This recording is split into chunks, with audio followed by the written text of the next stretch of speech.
आज हम नानी माँ के घर जाएंगे। चलो मेघा, और कितनी देर लगेगी तुम्हें तैयार होने में? तुम्हें घर छोड़कर मुझे ऑफिस भी जाना है। हाँ हाँ, बस 2 मिनट, चलिए चलते हैं। मेघा आज बहुत सालों बाद अपने मायके जा रही थी। शादी के बाद जिम्मेदारियां इतनी बढ़ गई कि अपने मायके जाना ही कम कर दिया, लेकिन आज जब वो अपने घर जा रही थी तो बहुत खुश थी। नमस्ते नानी माँ। अरे मेरी गुड़िया कितनी प्यारी लग रही है, आजा आजा मेरी गोदी में बैठ जा। श्रेया अपनी नानी की गोदी में बैठ जाती है। तभी मिश्री देवी का 4 साल का पोता भागते हुए उसके पास आता है। दादी माँ, मुझे आपकी गोद में बैठना है। आप हटो, मैं बैठूंगा। मैं क्यों हटूं? पहले मैं बैठी थी। नहीं, मुझे बैठना है। अपनी दादी माँ की गोद में बैठने के लिए हर्षित रोने लगता है। अरे अरे मेरा राजकुमार रोने लगा। श्रेया बेटा, अभी तुम वहां जाकर बैठो, हाँ, वरना ये चुप नहीं होगा। ठीक है नानी माँ। मेघा इतने टाइम बाद अपने मायके आई थी तो पहले तो वो सारा टाइम अपने मम्मी पापा से बात करने में ही निकाल देती है। अगली सुबह, आज नाश्ते में क्या बनाऊं मम्मी जी? दीदी और श्रेया आई हैं तो कुछ स्पेशल बना देती हूँ। बताओ श्रेया बेटा, तुम्हें क्या खाना है? मुझे तो आलू का पराठा खाना है मम्मी जी। आप मेरे लिए आलू का पराठा बना दोगे? नहीं, मुझे आलू का पराठा नहीं खाना। मुझे आज पनीर का पराठा खाना है। आप खाने में पनीर का पराठा बनाओ। नहीं, आलू का पराठा। अरे अरे, तुम दोनों लड़ो मत। मैं आलू और पनीर दोनों के अलग अलग पराठे बना देती हूँ। हाँ, जिसको जो खाने का मन करे वो खा लेना। अरे बहू, अब तू क्या अलग अलग पराठे बनाने में परेशान होगी? आलू के पराठे तो वैसे भी अभी हमने थोड़े दिन पहले ही खाए थे। एक काम कर, हर्षित का पनीर का पराठा खाने का मन है तो सबके लिए वही बना ले। बहुत दिनों से पनीर का पराठा खाया भी नहीं है। लेकिन मुझे आलू का पराठा खाना था। अरे कोई बात नहीं बेटा, तेरे लिए फिर कल आलू का पराठा बना देंगे। ठीक है नानी माँ। इस बात से श्रेया थोड़ी उदास हो जाती है, लेकिन उससे ज्यादा मेघा उदास हो जाती है। हमारे यहाँ पर आते ही फिर से इन्होंने वही शुरू कर दिया। पहले बचपन में मेरे साथ यही होता था और अब मेरी बेटी के साथ भी। मुझे तो लगा कि अब ये बदल गए होंगे, लेकिन ये तो अब भी ऐसे ही है। माँ, मेरे पैर में चोट लग गई। हे भगवान, तुझे कितनी बार बोला है कि बाहर जाकर जरा आराम से खेला कर, लेकिन एक बात नहीं सुनती मेरी। रुक, बैंडेज लेकर आती हूं। मेघा की माँ बैंडेज लेकर आती है। इतने में मेघा का भाई रोना शुरू कर देता है और उसके रोने की आवाज सुनकर उसकी मम्मी बैंडेज वहीं पर रखकर अंदर चली जाती है। मुझे चोट लगी, माँ ने मुझे बैंडेज भी नहीं लगाई। और जब भाई रोता है तो सब उसके पास चले जाते। कोई मुझसे प्यार नहीं करता, सब उसी से प्यार करते हैं। मेघा के मन में बचपन से ही यही बातें बैठ गई थी, लेकिन असल बात तो ये थी कि उसका भाई उससे 7 साल छोटा था, जिस वजह से सबको उसका ध्यान ज्यादा रखना पड़ता था। ये आज तो मेरा बर्थडे है, आज तो मैं न्यू ड्रेस पहनूंगी। अच्छा रितु, यहाँ पर कोई अच्छी सी बेकरी है क्या? मैं श्रेया के लिए अच्छा सा केक लेकर आऊंगी और मार्केट से उसके लिए कपड़े भी लेकर आने हैं। तुम भी मेरे साथ चलना। अरे दीदी, आपको कहीं जाने की जरूरत नहीं है। क्यों खामखा परेशान होती हो? मैं और रितु अभी मार्केट जा रहे हैं तो श्रेया के लिए नए कपड़े और केक ले आएंगे। अब घर पर आराम करो। मामू, आप मेरे लिए स्ट्रॉबेरी वाला केक लेकर आना। इस बार मैं स्ट्रॉबेरी वाला केक ही कट करूंगी। अच्छा ठीक है बेटा। ये लो बेटा, ये पैसे ले जाओ। जो भी सामान आए इन्हीं पैसों से ले आना। अरे इसकी क्या जरूरत है मम्मी? अरे रख लो ना बेटा। मनीष रितु के साथ मार्केट जाता है। अरे भैया, ये तो बहुत ही छोटा साइज है। हमें 8 साल की बच्ची के लिए कपड़े चाहिए। बहन जी, उस पर तो बस ये एक ही पीस बचा है। नया स्टॉक कल तक आएगा। बाकी हमारे पास छोटे बच्चों के ही कपड़े हैं। एक काम करते हैं मनीष, अभी श्रेया के लिए ये एक ड्रेस ले लेते हैं। बाकी जिस दिन दीदी घर जाएंगी ना, उससे एक दिन पहले मैं उनके साथ मार्केट जाऊंगी और श्रेया के लिए बाकी कपड़े ले लूंगी। मुझे हर्षित के लिए भी शॉपिंग करनी थी तो उसके लिए भी थोड़े कपड़े खरीद लेती हूँ। इतने टाइम से उसके लिए नए कपड़े ही नहीं खरीदे। हाँ ठीक है, वैसा ही करो। कपड़े खरीदकर वो दोनों बेकरी पर जाते हैं तो वहां पर उन्हें श्रेया का फेवरेट स्ट्रॉबेरी केक नहीं मिलता। भैया, स्ट्रॉबेरी केक तो नहीं है, चॉकलेट केक है। और हमारे यहाँ का चॉकलेट केक बेस्ट सेलर होता है। आप लेकर जाइए, आपको अच्छा लगेगा। हाँ, इसके अलावा कुछ ऑप्शन भी तो नहीं है। लेकिन श्रेया को जब पता चलेगा कि स्ट्रॉबेरी केक नहीं मिला तो बेचारी उदास हो जाएगी। अब दोनों घर आकर श्रेया के बर्थडे के लिए डेकोरेशन करते हैं। श्रेया को उसके कपड़े देते हैं। तभी हर्षित भी अपने कपड़े लेकर दादी के पास आता है। देखो दादी माँ, मम्मी पापा मेरे लिए कितने सारे कपड़े लेकर आए, और इससे देखो इसके पास तो एक ही ड्रेस। तभी रितु आवाज लगाती है, सब लोग जल्दी से आ जाओ, सारी डेकोरेशन हो गई है। चलो बेटा। सब श्रेया का बर्थडे केक कट करवाने के लिए जाते हैं। ये क्या, मुझे स्ट्रॉबेरी केक चाहिए था, आप चॉकलेट केक क्यों लेकर आए? क्योंकि मुझे चॉकलेट केक पसंद है, इसलिए मेरे लिए चॉकलेट केक आया है, और इसे मैं ही कट करूंगा। हटो तुम। क्यों कट करोगे? जब बर्थडे मेरा है तो केक भी मैं ही कट करूंगी। नहीं, मैं करूंगा। अब इस बात पर दोनों ही नाराज हो जाते हैं और हर्षित रोने लगता है। हे भगवान, श्रेया बेटा इसे भी अपने साथ केक काट लेने दे, वरना ये रो रो कर पूरा घर सर पर उठा लेगा। हाँ श्रेया बेटा, तुम तो हर्षित की बड़ी दीदी हो ना, तो हर्षित के साथ अपना केक कट कर लो। पहले मेरे हर बर्थडे पर भी मेरे साथ ऐसा ही होता था। मुझे तो लगता था कि इन लोगों को सिर्फ मेरे साथ ही दिक्कत है, लेकिन अब तो इन्हें मेरी बेटी से भी दिक्कत हो रही है। अपने बेटे के लिए इतने सारे कपड़े और उसी की पसंद का केक, जबकि बर्थडे मेरी बेटी का है, और अब उसे केक भी काटना है। हद हो गई। इस बात से तो मेघा पहले ही चिढ़ गई थी। तभी 2-3 दिन बाद, इस तरह से मत भागो दोनों, किसी को चोट लग जाएगी। नहीं दादी माँ, हम तो खेलेंगे। हाँ दादी माँ, हम तो खेलेंगे। आओ हर्षित, मुझे पकड़ो। अब दोनों भागते हुए खेल रहे थे। तभी हर्षित भागते हुए गिर जाता है। उसके घुटने में चोट लग जाती है। उसके रोने की आवाज से मिश्री देवी बाहर आती हैं। हे भगवान, मना किया था ना मैंने तुम दोनों को कि इस तरह मत भागो। अल्ले अल्ले, मेरा राजकुमार कैसे गिर गया बेटा? दीदी ने गिरा, वो मेरे पीछे भाग रही थी, मैं गिर गया। नहीं नानी माँ, हर्षित झूठ बोल रहा है, मैंने उसे नहीं गिराया। मैंने मना किया था ना खेलने के लिए, और तुम इसकी बड़ी दीदी हो, तुम्हें इसका ध्यान रखना चाहिए था। अब लग गई ना इसके पैर में चोट। लेकिन नानी माँ, मैंने कुछ नहीं किया। हर्षित के पैर में थोड़ी ज्यादा चोट लग गई थी, इसलिए मिश्री देवी थोड़ी गुस्सा हो जाती है और हर्षित को गोद में उठाकर अंदर चली जाती है। तभी श्रेया रोते हुए अंदर आती है। अरे मेरी गुड़िया, क्या हो गया? क्यों रो रही हो बेटा? मम्मा, मैं और हर्षित बाहर खेल रहे थे, खेलते खेलते वो गिर गया और उसके पैर में चोट लगी, तो नानी माँ ने मुझे डांटा। मैंने कुछ नहीं किया। ये तो आदी हो गई। पहले बिना मेरी गलती के हर बार मुझे डांट पड़ती थी, और अब मेरी बेटी को भी। थोड़े दिन के लिए यहाँ पर आए हैं, उस पर भी ये सब कर रहे हैं। अरे सबका प्यार मनीष और उसके बेटे के लिए ही है क्या? मेरे और मेरी बेटी के लिए कुछ नहीं है? बेटा तुम रो मत, मैं सब ठीक करती हूँ। ये सब कुछ हर्षित की वजह से हो रहा है ना। सब तुझे इग्नोर करके उसी से ज्यादा प्यार करते हैं ना। अब मुझे ही कुछ करना पड़ेगा। अब मेघा का दिमाग न जाने कहाँ चलता है। अब वो अपने भतीजे को विलन समझकर उसके खिलाफ ही षड्यंत्र रचने के लिए घर वालों को परेशान करना शुरू कर देती है। अगले दिन घर पर लाइट चली जाती है। अरे ये लाइट कैसे चली गई? इन्वर्टर भी नहीं है और टॉर्च भी नहीं है, मोमबत्ती चलानी पड़ेगी। रितु मोमबत्ती जलाकर सारे कमरों में रख देती है। तभी मेघा के दिमाग में एक खुराफात सूझती है। अरे वाह, ये तो अच्छा मौका है।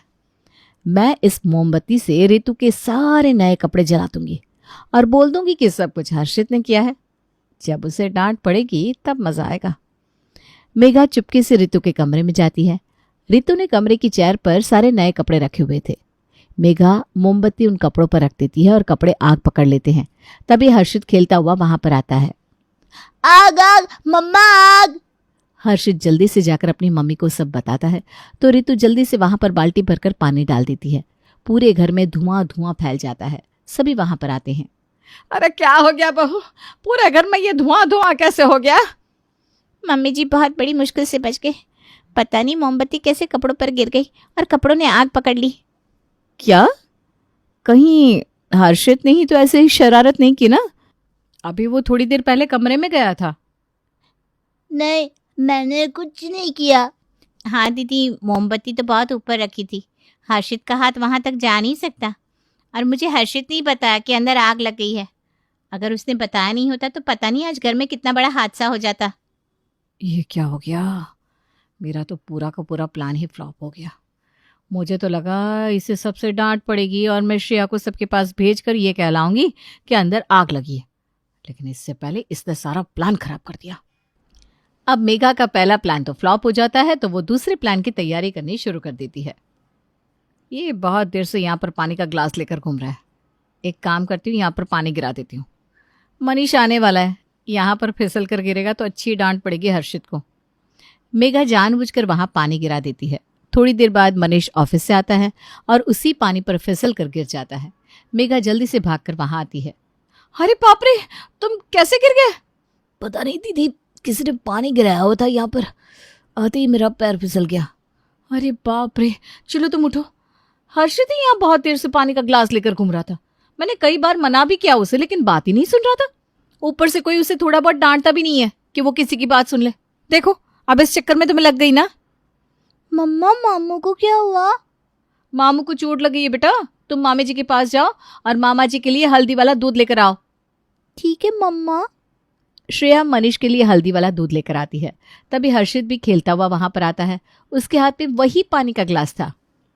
ये पानी का ग्लास अपने हाथ में लेकर क्यों घूम रहा है? कहीं पर भी पानी गिरा देता है, तेरी वजह से पता है आज मैं गिर गया। लेकिन ये ग्लास तो खाली है पापा, मैंने पानी कहीं नहीं गिराया। एक तो पूरे दिन शैतानियां करता रहता है, ऊपर से झूठ बोल रहा है। जब पानी पहले ही गिरा दिया तो ग्लास तो खाली होना ही है। नहीं पापा, मैं सच बोल रहा हूँ। अरे क्या हो गया, इतना क्यों डांट रहे हो उसे? डांटू नहीं तो और क्या करूं? ये रोज नई नई शरारत करता रहता है और फिर झूठ बोलता है। अभी इसकी वजह से कितनी जोर से लगी है मुझे। तुम ना किसी बात पर इसे डांटती नहीं हो, इसलिए इतना सर पर चढ़ा हुआ है।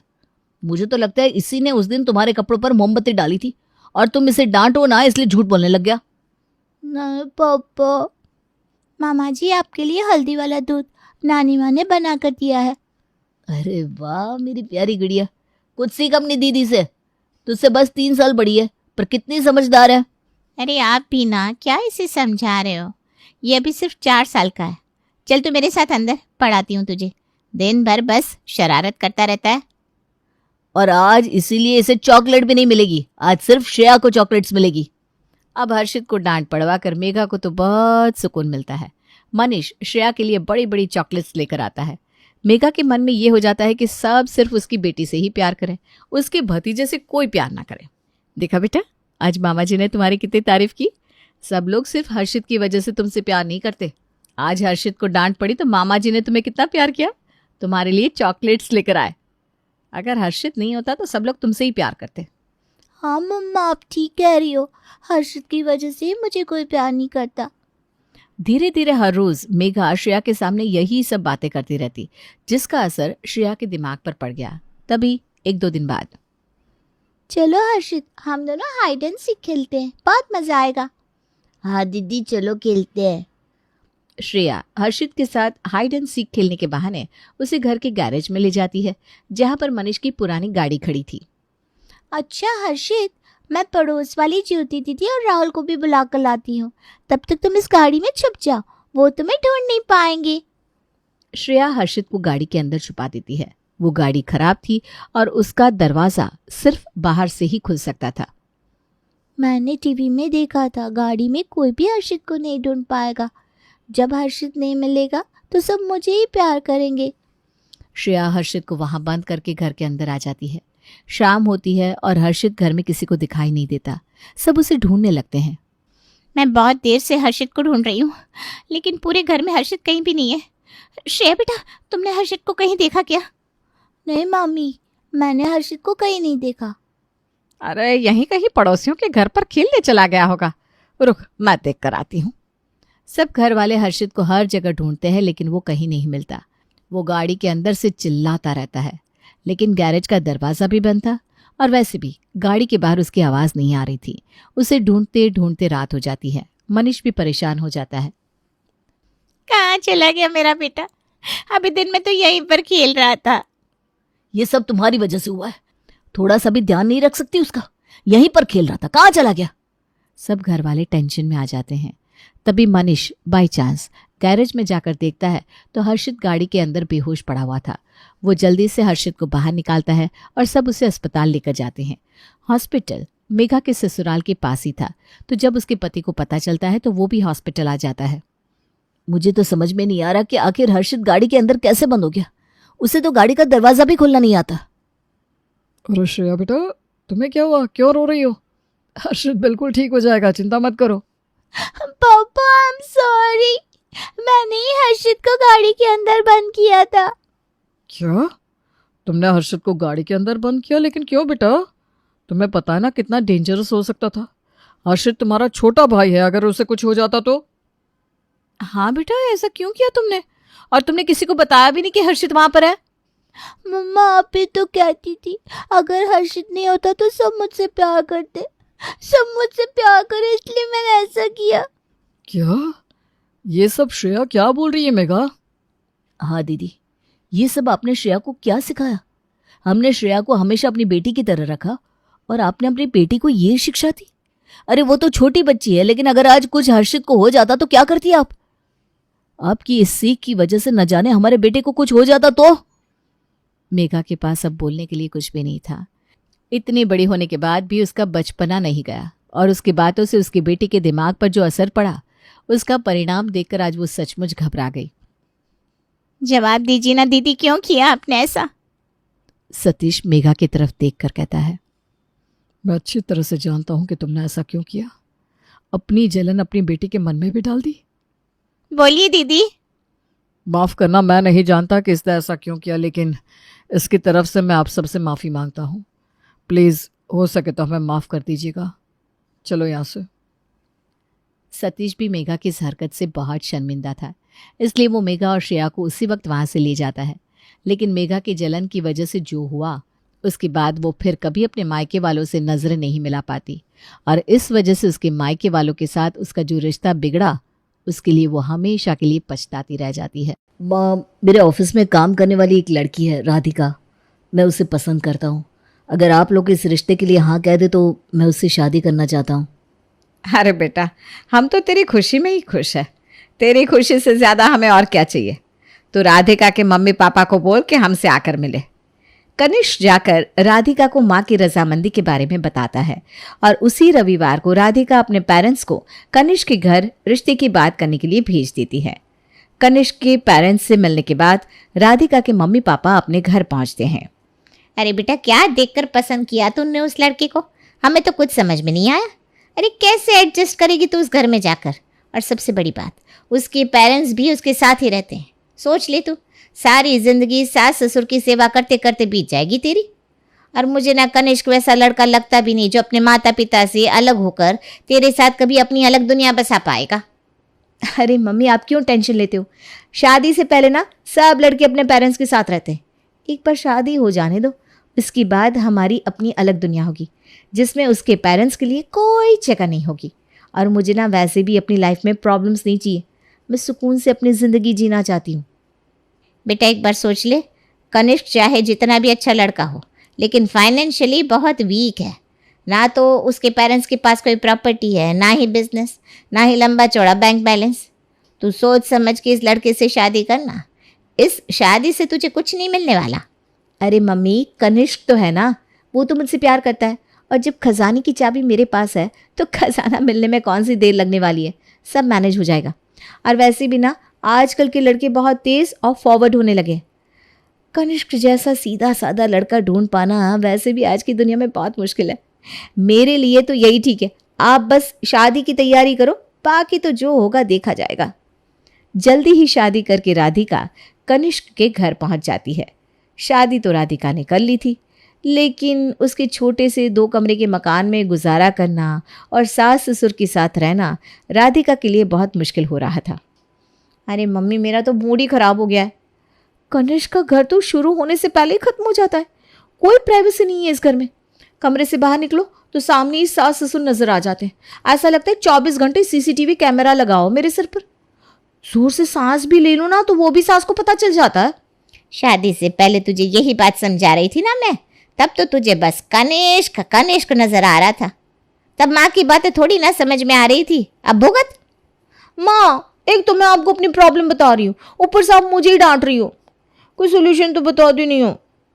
अब सॉल्यूशन तो यही हो सकता है ना कि उस मकान को बेचकर कहीं ढंग का मकान ले लो, जहाँ कम से कम सांस लेने भर की जगह हो। डिब्बे जितने घर में कहाँ गुजारा है तुम सबका।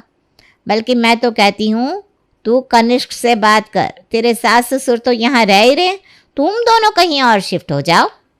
हाँ, ये अच्छा आइडिया दिया है मम्मी आपने। मैं धीरे धीरे कनिष्क के मन में ये बात डालने की कोशिश करती हूँ कि अब शादी के बाद हमें भी थोड़ी प्राइवेसी की ज़रूरत है। इतने छोटे मकान में हमारा गुजारा नहीं है, तो क्यों ना हम लोग कहीं पर फ्लैट लेकर उसमें शिफ्ट हो जाए। और अभी के लिए तो मैं यही बोल दूंगी कि हम कहीं आसपास ही शिफ्ट होंगे और मम्मी पापा जब चाहे तब हमारे यहाँ आ सकते हैं।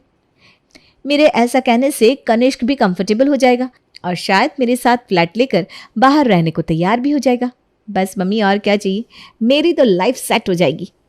अरे बेटा देख, किराए के चक्कर में तो तुम पड़ना ही मत। किराएदारों की ज़िंदगी भी कोई ज़िंदगी है। आज सामान लेकर इस घर में, कल को सामान लेकर उस घर में। देख, अच्छी खासी सैलरी है दामाद जी की। उसे बोल कि ईएमआई पर कोई फ्लैट बुक करा ले। बस एक बार कनिष्क ने फ्लैट ले लिया, उसके बाद लाइफ सेट है तेरी। अरे वाह मम्मी, क्या आइडिया दिया है आपने, मज़ा आ गया। राधिका धीरे धीरे घर के छोटे होने की और मकान को शिफ्ट करने की बातें कनिष्क के दिमाग में डालना शुरू कर देती है। देखो मेरी दीदी है ना, वो कई दिन से हमारे यहाँ आने के लिए कह रही है, लेकिन मैंने तो उन्हें आने से ही मना कर दिया। अरे क्यों भाई, क्यों मना कर दिया तुमने अपनी दीदी को आने से? तुम्हें उनके आने से क्या दिक्कत है? अरे मुझे क्या दिक्कत होने लगी, मेरी दीदी है वो। लेकिन तुम्हें सोचकर बताओ, दीदी, जीजाजी, उनके 2 बच्चे अब इतनी दूर से आएंगे तो कुछ दिन रहेंगे, उनको हम कहाँ ठहराएंगे? हमारे घर में जगह ही कहाँ है, कुल मिलाकर 2 कमरे का मकान है। कोई मेहमान आ जाता है तो मुश्किल हो जाती है। अब देखो राधिका, मेहमानों के लिए घर तो नहीं बदल सकते ना, जो है सो है। वैसे हम इतने साल से इस पे गुजारा कर रहे हैं, मेहमानों को भी करना पड़ेगा। अब तुम क्या चाह रही हो, तुम्हारी दीदी जीजाजी को घर बुलाने के लिए मैं महल खरीद लूँ? अरे वो मतलब नहीं था मेरा। मैंने कब कहा कि तुम महल खरीद लो, लेकिन एक 3 BHK फ्लैट तो खरीद ही सकती हो ना, जिसमें सबको रहने के लिए ठीक से एक कमरा मिल जाए और कोई मेहमान आए तो उनको बैठने के लिए एक हॉल भी हो। अब तुम ही सोचो ना, कुल मिलाकर 2 कमरे हैं घर में, आगे वाले रूम को हॉल भी नहीं कह सकते। इसी में मम्मी जी पापा जी पूरा दिन रहते हैं। कोई मेहमान आ जाता है तो पूरे टाइम मेहमान के सर पर बैठे रहते हैं। अब उनकी भी क्या गलती है, वो लोग इसी रूम में रहते हैं तो जाएंगे भी कहाँ? देखो, जब तक हमारी शादी नहीं हुई थी ना, तब तक तो किसी तरह चल ही रहा होगा, लेकिन अब दिक्कत होती है ना, समझा करो ना। देखो राधिका, मेरे पास इतने पैसे नहीं है कि 3 BHK फ्लैट ले सकूं। तुम जानती भी हो 3 BHK का क्या रेट चल रहा है। अच्छा ठीक है, 3 BHK ना सही 2 BHK तो ले सकते हो ना। ऐसा करते हैं, मम्मी पापा को इसी घर में अच्छा लगता है ना, तो उन्हें छोड़ देते हैं और हम लोग एक छोटा सा 2 BHK लेकर उसमें शिफ्ट हो जाते हैं। हाँ, ऐसा थोड़ी ना है कि हम उनसे अलग हो रहे हैं। अरे हम हर वीकेंड पर आएंगे ना, और मम्मी पापा भी तो आ सकते हैं हमारे साथ, जब उनका मन हो रहने के लिए आ ही सकते हैं। तुमने ऐसा सोच भी कैसे लिया कि मैं अपने पेरेंट्स को छोड़कर तुम्हारे साथ अलग शिफ्ट हो जाऊंगा? देखो राधिका, पापा की तबीयत पहले ही बहुत ख़राब रहती है। ऐसी कंडीशन में मैं उनको छोड़कर कहीं नहीं जाने वाला हूँ। और ज़रूरत ही क्या है उनसे अलग होकर रहने की? तुम्हें कोई प्रॉब्लम है क्या? अरे नहीं नहीं, कोई प्रॉब्लम नहीं है। मैं तो बस इसलिए कह रही थी क्योंकि तुम्ही ने कहा ना बजट नहीं है 3 BHK लेने का। आज तो राधिका और कनिष्क के बीच की बातचीत आई गई हो गई थी, लेकिन अब तो जैसे ये रोज का मुद्दा हो गया था। हर तीसरे दिन राधिका मकान के छोटे होने की बात को लेकर कनिष्क से बहस करती, जिसके कारण अब दोनों के बीच अनबन सी रहने लगी थी। क्या हुआ? काफ़ी दिन हो गए, तुम्हारा मकान वाला मुद्दा सॉल्व हुआ कि नहीं? मम्मी आप ठीक ही कहती थी, गलत आदमी से शादी कर ली मैंने। अरे वो तो किसी भी तरह से मकान की बात मानने को तैयार ही नहीं है। देख बेटा, लड़ाई झगड़े से प्रॉब्लम कभी सॉल्व नहीं होती। प्यार से इस मुद्दे को हल करने की कोशिश कर।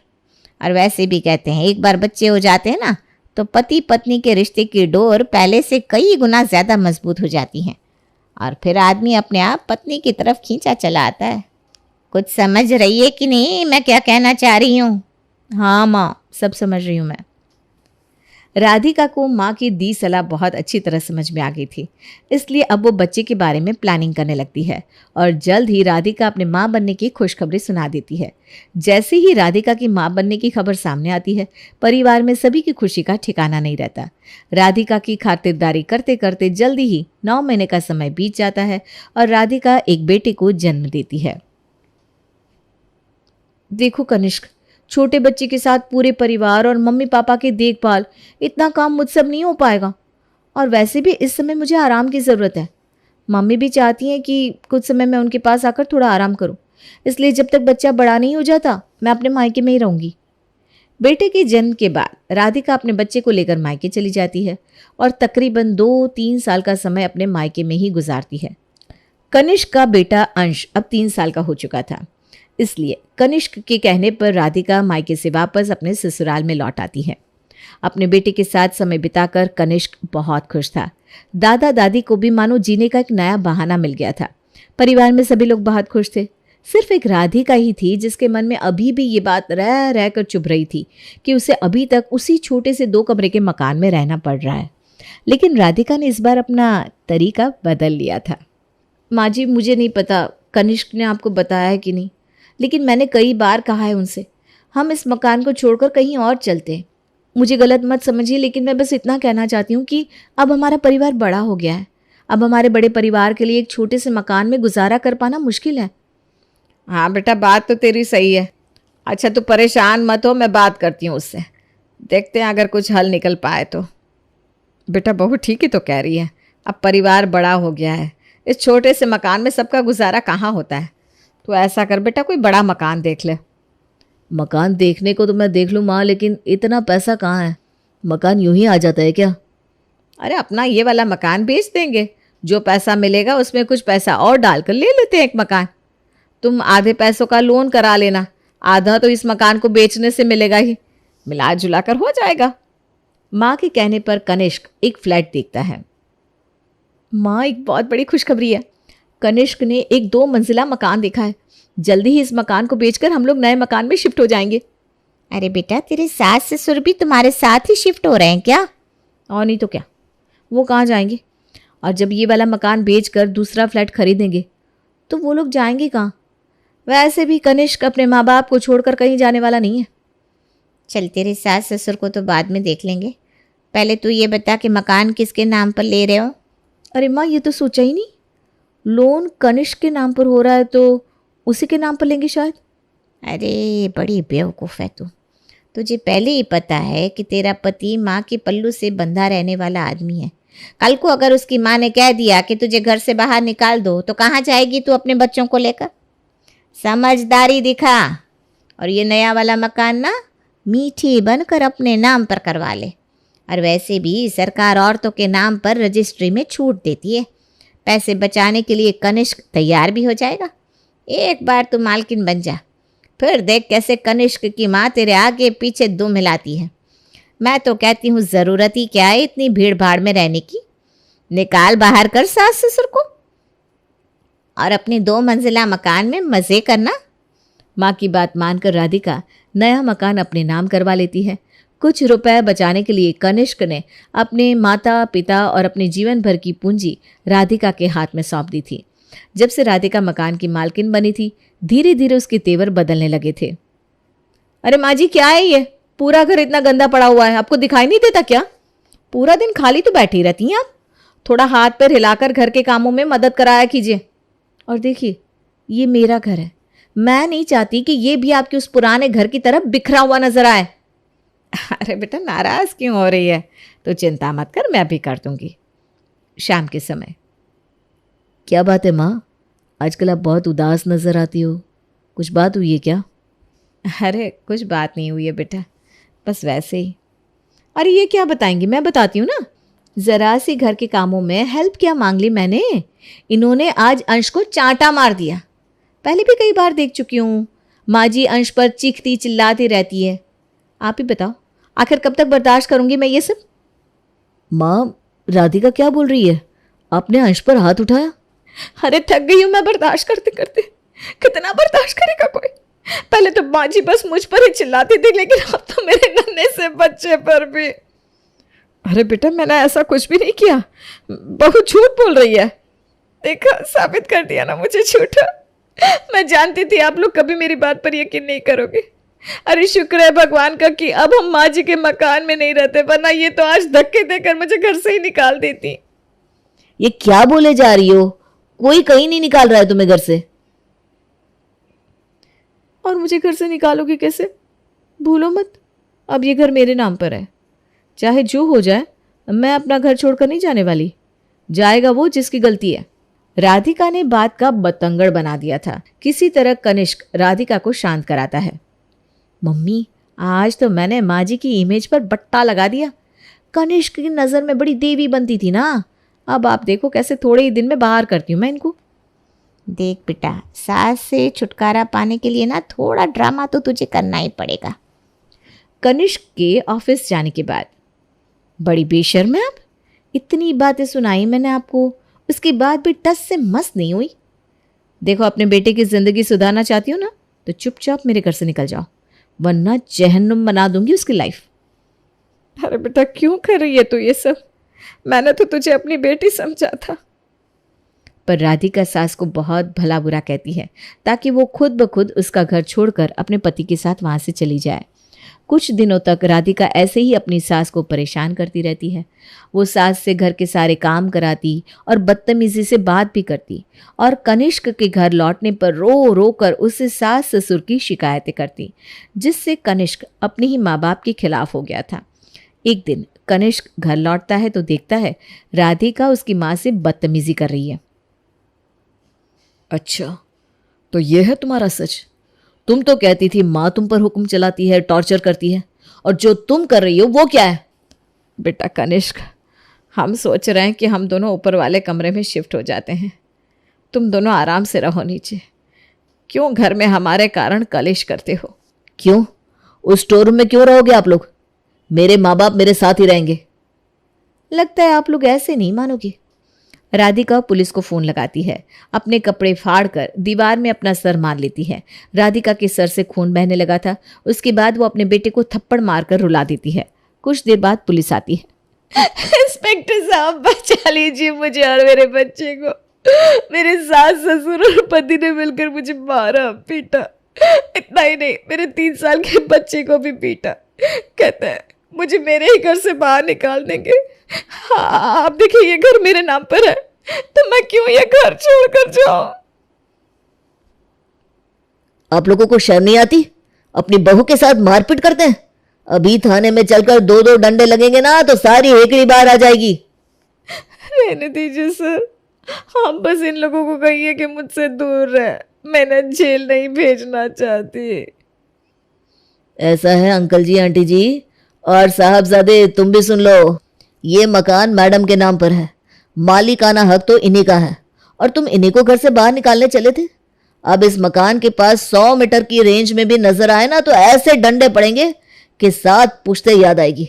चलो निकलो यहां से। अरे ये घर मेरा है, लाखों रुपए खर्च किए हैं मैंने इस मकान को खरीदने में, ऐसे कैसे छोड़कर चला जाऊं? मैं इतनी आसानी से तेरे इस खेल में फंसने वाला नहीं हूं। मैं कोर्ट जाऊंगा और परमिशन लेकर इसी घर में रहूंगा। कनिष्क कोर्ट में केस कर देता है। जज कनिष्क और उसके माता पिता को ऊपर के कमरे में अलग रहने की परमिशन दे देते हैं, लेकिन उन लोगों को सख्त हिदायत दी जाती है कि वो राधिका और उसके बेटे से दूर ही रहे। नहीं चाहिए मुझे वो स्टोर रूम। छोड़िए पापा, हम लोग कहीं किराए का कमरा लेकर वहां रहेंगे, कम से कम इज्जत की जिंदगी तो बिताएंगे। कोर्ट का फैसला आते आते अंश अब 5 साल का हो चुका था। वो अच्छी तरह जानता था कि इस सारे झगड़े में गलती उसकी माँ की है, लेकिन कम उम्र होने के कारण उसे उसकी माँ के साथ ही रहना पड़ता है। राधिका को अलग होना है तो हो जाए, लेकिन मैं अपने बेटे की कस्टडी के लिए जरूर लड़ूंगा। कनिष्क अंश की कस्टडी के लिए केस कर देता है। अंश को जज के सामने बुलाया जाता है। मुझे अपने मम्मा ने पापा चाहिए। मम्मा मुझे मारती है, पूरा दिन फ़ोन पर बातें करती रहती है। दादी दादू मुझे बहुत प्यार करते थे, मम्मा ने उन्हें भी गलत गलत बोला। प्लीज़ मुझे अपने पापा के साथ रहने दो। लंबी सुनवाई के बाद अंश को उसके पिता को सौंप दिया गया।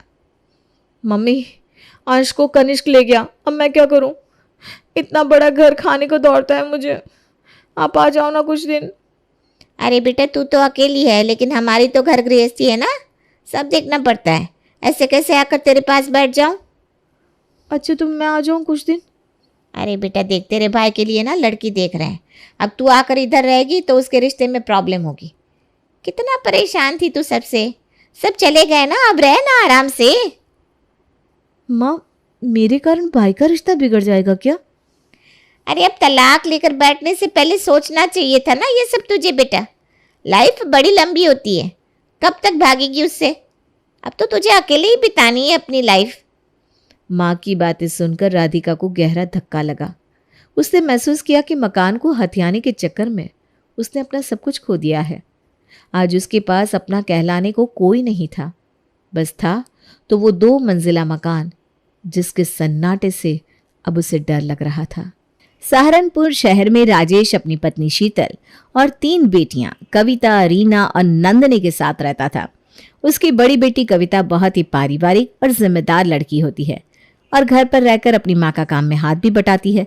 लेकिन उसी के उलट उसकी सबसे छोटी बेटी बहुत ही तेज और चंचल स्वभाव की थी, जो कि अभी कॉलेज में पढ़ाई कर रही थी, और रीना एक स्कूल में टीचर होती है। सुनिए जी, मैं बहुत दिन से सोच रही हूँ कि आपसे कहूँ। अरे तो इसमें सोचना कैसा है, बोल दो क्या कहना चाह रही हो। मुझे लगता है अब हमको अपनी बेटियों की शादी का सोचना चाहिए। अरे तू चिंता मत कर, कल कविता को देखने वाले आने वाले हैं। पड़ोस के मदन चाचा ने उनको हमारी कविता के बारे में बताया है। अच्छा जी, तो पहले क्यों नहीं बताया आपने? मेहमानों के स्वागत की बहुत सारी तैयारियां करनी पड़ेगी। अगले दिन राजेश के घर मेहमान आते हैं। शीतल उनका बहुत अच्छे से स्वागत करती है और मेहमानों के आगे 2-3 तरह का नाश्ता और मिठाई रखती है। जी, मदन चाचा ने बताया था आपके 3 बेटे हैं। हाँ जी, 2 मेरे बेटे हैं और एक मेरे छोटे भाई का बेटा है जो अभी कॉलेज की पढ़ाई कर रहा है। अरे भाई साहब, भाई का लड़का भी सगे की तरह ही तो होता है। जी जी, बिल्कुल सही कहा आपने बहन जी। हमारी भी 3 बेटियां हैं, जिसमें सबसे बड़ी कविता है, जिसके रिश्ते के लिए आप लोग आए हैं। अरे तो जल्दी से लड़की को बुलाइए बहन जी, मैंने उसकी बहुत तारीफ सुनी है लोगों से। बेटा नंदिनी, कविता को ले आओ। कविता के आते ही सुमित्रा अपनी तीखी नजरों से उसका जायजा लेने लगी। वो कविता से पूछताछ करने के लिए एकदम तैयार बैठी थी। उसके लिए एक बहू को हर कसौटी पर परखना बहुत जरूरी था। नंदिनी ने भी इस सिचुएशन को समझ लिया था। तुम्हें खाना बनाना आता है ना बेटा? जी आंटी, थोड़ा बहुत आता है, मम्मी ने सिखाया है। थोड़ा बहुत से काम नहीं चलेगा, हमारे घर में हर दिन कुछ नया खाना बनता है। क्या क्या बना लेती हो? अरे आंटी जी, सारा काम बहू मायके में ही सीख लेगी तो ससुराल वाले उसको क्या सिखाएंगे। नंदिनी की बात को सुनकर सबको हंसी आ जाती है। सुमित्रा ने फिर गंभीरता से कविता की तरफ देखा। अब उसकी अगली परीक्षा थी घर के नियमों और अनुशासन को लेकर। घर के काम काज में कोई आलस नहीं चलेगा। सुबह 5 बजे उठकर सब काम समय से करना होता है। तुमने यह सब पहले किया है क्या? जी, मैं मम्मी के साथ घर के काम में हमेशा हाथ बटाती हूँ। हमारी बहुएं तो पूरे घर का काम खुद ही करती है, कोई मदद नहीं होती। तुम इतनी मेहनत कर सकोगी ना? आंटी जी, आप तो कविता को सुपर वुमन बनाने में लगी हैं क्या। अरे बेटा नंदिनी, तुम्हारे सवाल से तो मैं भी सोच में पड़ गया। ठीक है, लेकिन मेरी बहू को अनुशासन में तो रहना ही पड़ेगा। जी आंटी। सुमित्रा अब समझ गई कि कविता एक जिम्मेदार बहू बनेगी। अब कविता और मनोज की शादी पक्की हो गई। घर में खुशी का माहौल था और नंदिनी की मजाकिया बातें माहौल को और भी खुशनुमा बना रही थी। आकाश, मुझे लगता है तुमको आंटी से बात कर लेनी चाहिए। अरे नंदिनी, तुम ऐसे मुझसे बात या इशारा मत करो ना, वरना यहाँ सबको शक हो जाएगा कि हम दोनों एक दूसरे को जानते हैं। अरे यार आकाश, तुम इतना डरती क्यों? मैं बोल रही हूँ ना, अभी बात करो। अरे ठीक है, करता हूँ, पर तुम बीच में कुछ मत बोलना। अरे हाँ बाबा, ठीक है। अब घर में सबसे ज्यादा चर्चा का विषय आकाश और नंदिनी की गुपचुप प्रेम कहानी थी, जो धीरे धीरे खुलने वाली थी। आकाश अब और छिपा नहीं सकता था। वो सबके सामने अपनी बात रखने के लिए तैयार था। घर में सब रिश्तेदार मौजूद थे, माहौल खुशनुमा था, लेकिन आकाश के मन में बेचैनी साफ झलक रही थी। मम्मी पापा, मुझे आपसे कुछ कहना है। क्या बात है आकाश, आज तू इतना परेशान क्यों दिख रहा है? वो मैं और नंदिनी, हम दोनों एक दूसरे से प्यार करते हैं। पूरे घर में एक पल के लिए सन्नाटा छा गया। सभी हैरानी से आकाश और नंदिनी की तरफ देखने लगते हैं। क्या कहा? ये बात तुम दोनों ने हमें पहले क्यों नहीं बताई? ये क्या तमाशा है? आंटी जी, हम डर रहे थे कि आप सब क्या कहेंगी। अरे भाई, ये तो फिल्मी सीन निकला। वाह, ये तो बड़ा ड्रामा हो गया। हमें कुछ भनक तक नहीं लगी। सुमित्रा ने एक तीखी नजर नंदिनी पर डाली, जैसे उसकी हरकत को तौल रही हो, लेकिन फिर उसने आकाश के चेहरे पर सच्ची भावनाएं देखी। उसके अंदर की सांस सख्त थी, पर अपने बेटे की खुशी से ज्यादा कुछ नहीं था। उसने थोड़ी देर सोचा, लेकिन आखिरकार हंसते हुए सबके सामने अपनी सहमति दे दी। ठीक है, अब चुप क्या हो? अगर प्यार किया है तो शादी भी कर लो। सच मम्मी, आप मान गई? अरे हाँ आकाश, सुमित्रा दीदी मान गई है, वरना तुम्हारी हालत पतली कर देती। अब प्यार किया है तो निभाना तो पड़ेगा ही। देखा, आंटी जी भी हमारी टीम में आ गई। अभी माहौल ड्रामेबाजी से शांत ही हुआ था कि रिश्तेदारों ने सोहन को छेड़ना शुरू कर दिया। सोहन पहले से ही अपनी कुर्सी पर बेचैन बैठा था, जैसे उसे कुछ अनहोनी का डर सता रहा हो। अरे सोहन भैया, इतने बेचैन ना हो, अब सिर्फ तुम ही बचे हो, और खुशी की बात यह है कि तुम्हारे लिए हमने लड़की पहले से देख रखी है। क्या? कौन है वो लड़की और कहाँ की है? और आप सबने मुझसे क्यों छुपाया? सोहन के इतने सवालों से उसकी हैरानी और परेशानी साफ झलक रही थी। तभी राधिका मजे लेकर बोली, अरे अरे सोहन, इतने घबरा क्यों रहे हो? लड़की तो वही है जो तुम्हारे साथ कॉलेज में पढ़ाती है। सोहन का चेहरा एकदम सफेद पड़ गया। कमरे में अचानक चुप्पी छा जाती है। सबकी नजरें सोहन की तरफ थी। मेरे साथ कॉलेज में पढ़ाती है? वो कौन है? वो लड़की यही बैठी है, जेठ जी और मेरे होने वाले जीजा जी। आप मुझे जेठ जी और जीजा जी क्यों बुलाई हो? अरे बुद्धू, क्योंकि वो लड़की कोई और नहीं बल्कि रीना ही है।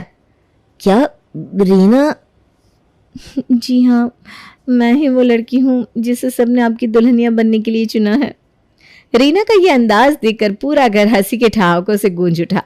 सोहन ने सर झुका लिया। उसका शर्माना सबके सामने मजाक का कारण बन गया। वो ये सोचकर परेशान था कि कहीं कोई और लड़की ना हो, लेकिन रीना का नाम सुनते ही उसकी जान में जान आ गई। तो सोहन, अब हमें भी बता दो, कुछ और राज छुपा रखे हो तो। अरे नहीं ताऊ जी, अब तो सबके सामने आ ही गया। अरे वाह, एक एक करके सब अपने दिल की बातें कह रहे हैं और सबके कारनामे एक साथ बाहर आ गए। अब तीनों भाइयों की शादी तीनों बहनों से होंगी, और वो भी एक साथ। कितना शुभ संयोग है ये। सुमित्रा की बात सुनकर सभी ने ताली बजाई और खुशी से शादी की तारीख तय कर ली। तीनों बेटियों की शादी की तैयारियां अब पूरे जोरों शोरों पर थी और नंदिनी की शरारतें इस खुशी में चार चांद लगा रही थी। कुछ दिन बाद धूमधाम से शादी हो जाती है और तीनों बहुएं अपने ससुराल आ जाती हैं। कविता, रीना और नंदिनी, आज से तुम इस घर को अपना घर समझना। जी माँ जी, शादी के बाद ससुराल ही तो लड़की का घर होता है।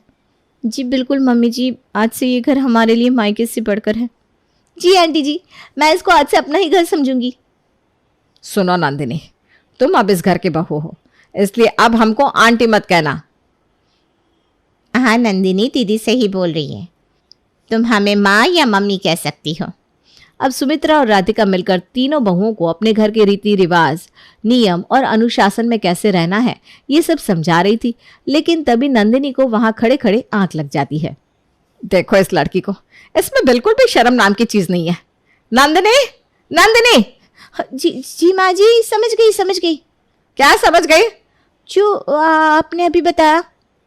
लेकिन तुम तो सो रही थी, फिर कैसे समझ गई? नहीं मम्मी, मैं माँ जी की बातों को बहुत ध्यान से सुन रही थी। सुमित्रा नंदिनी के चंचल स्वभाव से वाकिफ थी, इसलिए वो बात को टालकर सबको समझा बुझाकर बात खत्म करती है। अगली सुबह कविता और रीना जल्दी जल्दी उठकर अपने काम में लग जाते हैं। तभी किचन में कविता रीना से पूछती है, अरे रीना, ये नंदिनी कहाँ है? सुबह से दिखाई नहीं दी। मुझे लगता है दीदी वो अभी उठी भी नहीं होगी। अरे तो उसे जल्दी उठा देना, किसी ने देख लिया तो उसे सोते हुए, उसके साथ हमारी भी खटिया खड़ी हो जाएगी। तभी अचानक राधिका किचन में आ जाती है। अरे कविता बेटा, नाश्ता तैयार हो गया क्या? जी माँ जी, बस 5 मिनट में हो जाएगा। अच्छा ठीक है। अरे रीना, ये नंदिनी कहाँ है? वो मम्मी जी अभी यहीं थी, अब शायद कहीं दूसरा काम करने लगी होगी। जब वो आ जाए तो उसे मेरे पास भेज देना। जी मम्मी जी, भेज दूंगी। अब कविता तुरंत रीना को नंदिनी को जगाने भेजती है। रीना दौड़ते हुए नंदिनी के कमरे में जाती है, लेकिन वो तो मजे से बिस्तर पर पड़ी सो रही होती है। नंदिनी, अरे नंदिनी जल्दी उठ वरना आज तेरी वजह से हम सब फंस जाएंगे। अरे यार क्या है दीदी, सोने दो ना, कितनी मस्त नींद आ रही है। तभी राधिका पीछे से आकर एक मग पानी नंदिनी के मुंह पर फेंकती है और नंदिनी हड़बड़ाकर उठ बैठती है। अपने सामने राधिका को खड़े देखकर वो घबरा जाती है। नंदिनी, ये क्या बचपना है? तुम्हारी ये हरकत अगर सुमित्रा दीदी देख लेती तो आज तुम्हारे साथ हम तीनों की भी क्लास लग जाती। सॉरी मम्मी जी, आगे से ऐसा नहीं होगा। जल्दी से 10 मिनट में तैयार होकर किचन में आ जाना, वरना तुम्हारी खैर नहीं, समझी? जी मम्मी जी, अभी आती हूँ। अब जैसे तैसे सुबह का नाश्ता नंदिनी अपनी बहनों के साथ मिलकर सबको करवाती है। उसके बाद सुमित्रा सबको बोलने लगती है। बहुओं, तुम सबने अच्छा नाश्ता बनाया था, लेकिन आज नाश्ता पूरे 15 मिनट लेट हुआ है। अरे जाने दो ना दीदी, ये सब अभी नहीं है, इसलिए इनको ये सब नहीं पता। नहीं राधिका, अगर अभी से इनको अनुशासन में नहीं रखा गया तो ये सब अपने मन का करने लगेंगी, इसलिए इनको ये बताना बहुत जरूरी है। जी दीदी। सुमित्रा तीनों को उठने, खाने और सारे काम करने का समय बता देती है। कविता और रीना दोनों अच्छे से ये बात समझ जाते हैं, लेकिन नंदिनी इसको सीरियसली नहीं लेती और अपने हिसाब से ही काम करती है। तभी एक दिन, कविता, रीना, मुझे पता है तुम दोनों समझदार हो, घर के नियमों का पालन करती हो, ऐसे ही अच्छे से घर संभालो। जी माँ जी, हम कोशिश कर रहे हैं कि सब कुछ ठीक रहे। हाँ मम्मी जी, आप जैसा कहेंगी हम वैसा ही करेंगे। लेकिन मम्मी जी, मेरी तो ये आदत है, अगर कोई गलत बात करे तो मैं उसका विरोध करती हूँ और वो करूंगी भी। गलत? मेरे घर में कोई गलत बात नहीं होती, समझी नंदिनी? अगर बहुएं इंसानों की तरह नहीं मशीनों की तरह काम करे तो ये तो गलत ही है ना। नंदिनी, तुझे बड़ों से बात करने की तमीज है कि नहीं? माँ जी, इसे माफ कर दीजिए, इसे पता नहीं कैसे बोला जाता है, मैं इसे समझा दूंगी। ठीक से समझा देना, अगली बार मैं ये बर्दाश्त नहीं करूंगी, समझ लेना तुम तीनों। कविता और रीना अब नंदिनी को बहुत समझाते हैं, लेकिन उसको कुछ समझ में नहीं आता। वो दिखावे के लिए उन दोनों को हाँ हाँ कर देती है, लेकिन मन ही मन वो इस अनुशासन भरे नियमों से तंग आ चुकी थी। पता नहीं ये माँ जी अपने आप को क्या समझती हैं। बहुएं क्या मशीन होती है जो दिन भर काम में लगी रहे, ऊपर से इनके नियम और अनुशासन। I hate this. अब मुझे ये सब बदलना पड़ेगा। हर बार जब सुमित्रा या राधिका कोई ऐसा नियम बनाती जो बहुओं के लिए ठीक ना हो, कविता और रीना तो चुपचाप उसे मान लेती थी, लेकिन नंदिनी अपनी आवाज उठाने से पीछे नहीं हटती थी। उसे लगता था कि अपने आत्मसम्मान के लिए खड़ा होना जरूरी है। नंदिनी बेटा, घर के नियमों का पालन करना जरूरी है। तुम ये हर बात में दखल दोगी तो सब नाराज हो जाएंगे ना। मम्मी जी, अगर बात सही हो तो मैं मान लूंगी, लेकिन गलत बातों पर चुप नहीं रह सकती मैं। अरे नंदिनी पागल, ऐसे तो पूरा घर तुमसे नाराज हो जाएगा। हाँ नंदिनी, हमें यहाँ शांति बनाए रखनी है, वरना हर दिन घर में किसी न किसी बात पर लड़ाई होती रहेगी। लड़ाई से डरने की कोई जरूरत नहीं है, कभी कभी अपनी बात रखने के लिए लड़ना जरूरी होता है। नंदिनी, इस घर में सुमित्रा दीदी के बनाए हुए अनुशासन से ही काम करना होगा, समझी? अब धीरे धीरे सुमित्रा के कड़े अनुशासन और नियमों का असर और बढ़ने लगा। सुमित्रा चाहती थी कि हर चीज उसके हिसाब से हो, जो बहुओं के लिए मुश्किलें खड़ी करने वाला था। सुनो तुम तीनों, सुबह उठने का टाइम 5 बजे है, अगर देर हुई तो समझ लो मेरा गुस्सा देखना पड़ेगा। मम्मी जी, हम इंसान है या मशीन? इतनी जल्दी उठकर कैसे काम करेंगे? माँ जी, हम कोशिश कर रहे हैं, लेकिन हर दिन ये सख्ती मुश्किल है। बहुएं घर का काम करने के लिए होती हैं, आराम करने के लिए नहीं आई यहाँ। पर हम काम से भाग नहीं रहे मम्मी जी, लेकिन इतने कड़े नियम। भाई सुमित्रा, थोड़ा नरम रहो, बहुओं को भी सांस लेने दो। अब जैसे जैसे समय बीतता गया, सुमित्रा की सख्ती और बढ़ती गई। बहुओं की एक छोटी गलती भी बड़ा मुद्दा बन जाती थी। एक दिन नाश्ता थोड़ी देर से बना और सुमित्रा ने फिर अपना गुस्सा दिखाया। ये क्या, नाश्ता अभी तक नहीं बना? तुम्हारे मायके में क्या ऐसे ही आलस करते थे तुम सब? माँ जी, गैस में थोड़ी दिक्कत थी ना, इसलिए देर हो गई। बहाने मत बनाओ, मैं सब समझती हूँ, मेरे घर में ये चाल नहीं चलेगी। हम दिन रात काम कर रहे हैं, फिर भी इनको नजर में नहीं आता। अरे मम्मी जी, आप थोड़ा आराम कर लीजिए, गुस्सा कम हो जाएगा। हाँ सुमित्रा दीदी, ऐसे तो बहुएं घर से भाग जाएंगी। एक दिन काजल सुमित्रा से कॉलेज पिकनिक पर जाने के लिए कहती है, लेकिन सुमित्रा उसको डांट कर चुप करवा देती है।